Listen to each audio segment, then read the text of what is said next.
There's 70 bureaucrats who run the Indian government. Out of 70 people, there's one tribal.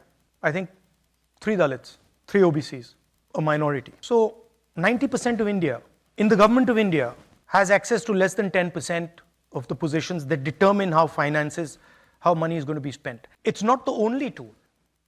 There are other tools. But we will think of scrapping reservations when India is a fair place. And India is not a fair place. 7 समंदर पार America से कांग्रेस के नेता राहुल गांधी ने आरक्षण वाला ये तीर छोड़ा तो देश की सियासत में हंगामा मच गया। आरक्षण इस देश के वंचित समाज के लोगों की जरूरत है। पिछड़ेपन को देखते हुए, उनकी आर्थिक सामाजिक स्थिति को देखते हुए आरक्षण की व्यवस्था लागू हुई है, तो वो लागू रहेगी, जारी रहेगी। इसमें खत्म होने का कहाँ सवाल आ जाता है। मैंने राहुल गांधी का बयान क्या है वो नहीं सुना। आरक्षण खत्म होने का सवाल नहीं। ये सच्चाई है जो अंदर छुपाए बैठे थे।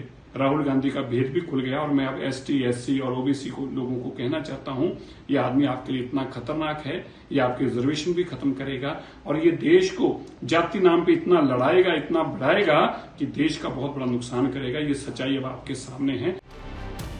बीएसपी प्रमुख मायावती के कानों तक बात पहुंची तो उन्होंने फौरन सोशल मीडिया पर लंबा चौड़ा पोस्ट लिखा और हर शब्द के जरिए कांग्रेस की मौजूदा से लेकर पुरानी पीढ़ी के नेताओं को आरक्षण पर घेर लिया। मायावती ने लिखा, कांग्रेस पार्टी के सर्वे सर्वा श्री राहुल गांधी के इस नाटक से सतर्क रहें, जिसमें उन्होंने विदेश में ये कहा है कि भारत जब बेहतर स्थिति में होगा तो हम एससी, एसटी, ओबीसी का आरक्षण खत्म कर देंगे। इससे स्पष्ट है कि कांग्रेस वर्षों से इनके आरक्षण को खत्म करने के षड्यंत्र में लगी है। इन वर्गों के लोग कांग्रेसी नेता श्री राहुल गांधी के लिए इस घातक बयान से सावधान रहें, क्योंकि ये पार्टी केंद्र की सत्ता में आते ही अपने इस बयान की आड़ में इनका आरक्षण जरूर खत्म कर देगी। ये लोग संविधान और आरक्षण बचाने का नाटक करने वाली इस पार्टी से जरूर सजग रहें।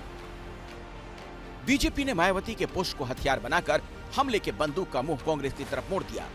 अरे आरक्षण की जो खत्म करने की बात कही थी पंडित जवाहरलाल नेहरू ने 1961 में उन्होंने सभी मुख्यमंत्रियों को पत्र लिखा था।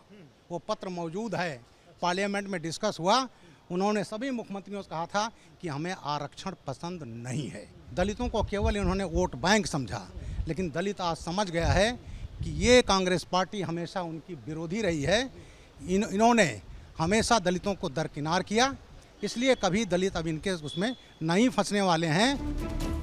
राहुल का आरक्षण वाला बयान बैकफायर होता दिखा तो कांग्रेस के नेता समझ पर सवाल उठाने वाला बयान देने लगे। नहीं, शायद उन्हें समझ में नहीं आया मायावती जी को कि क्या बोला है।